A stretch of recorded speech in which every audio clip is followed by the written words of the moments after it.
Hello everyone, it's Tuesday afternoon. It's the beginning of the week really, after the bank holiday and the long weekend. Socks and I are here back at our desk, which means the armchair in the corner of my study. There he is. Socks. Oh, he's being really naughty today. Demanding, aren't you? Eh?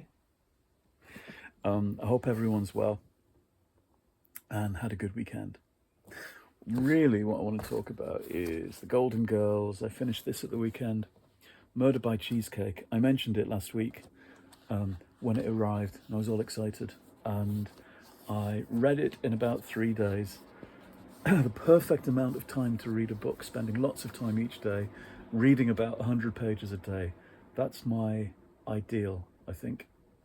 This is smashing. It's by Rachel Ekstrom Courage. It had better be the first in a series. What it's like is the great TV movie we never saw of the Golden Girls, where they go on location and we see more of Miami. We see them dashing about on film, on location. There's car chases. There's even a dramatic scene in a motorboat with people going over the edge into the sea.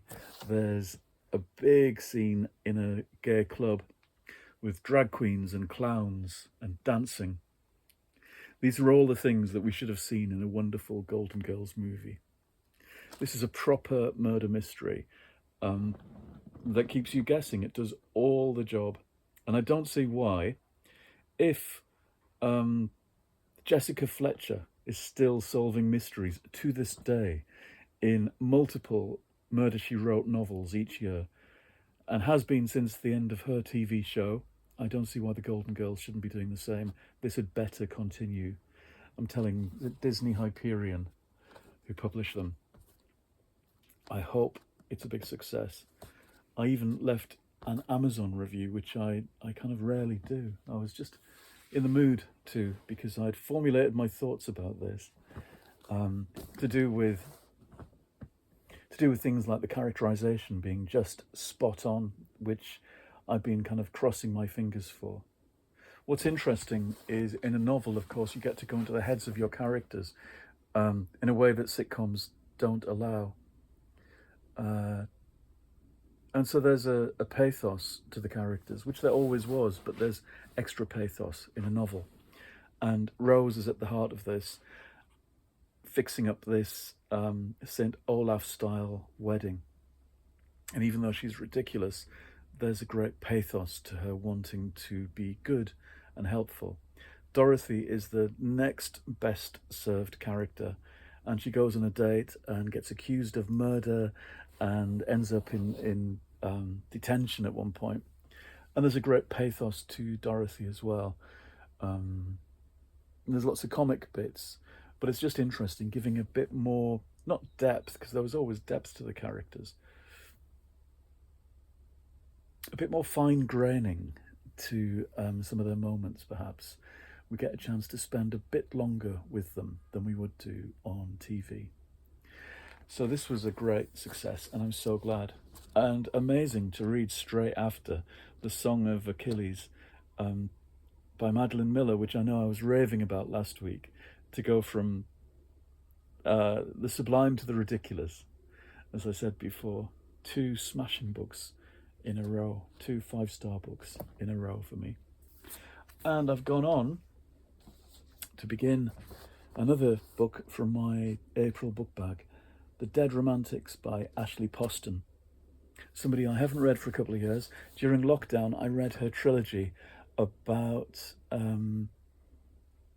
science fiction fandom that began with Geekarella. Each book in the trilogy takes a different fairy tale and does a kind of romantic story in the middle of this science fiction, particular invented science fiction fandom. So she's geeky and queer-friendly and funny and sparky. This is in the world of publishing, about a ghostwriter who I think falls for her new editor. I think that's the idea, and I think there might be a touch of the supernatural involved as well. I'm only a couple of chapters in, but it seems like a friendly read. If you remember last week, that was one of my big criteria for enjoyment, a book being friendly. Yeah, I think that's important, and not just being easy to read, because I don't believe that's true either. I think we have to work at things a bit, but there's something about being friendly, about being welcomed into a book. It can be the most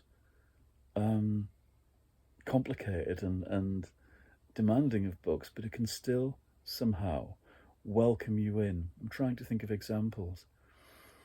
Susan Sontag's essays, for example, or Angela Carter's novels. They're both filled with references to other things, to really complex turns of thought and brilliant turns of phrases. But it's all about drawing you into their world of complex thought and ideas. And I think that's really important. I know from years and years of teaching that when people write in a particular way that fends you off and keeps you out, it's often for a reason. And sometimes that's because they don't want you getting too close and realizing that they don't know what they're talking about.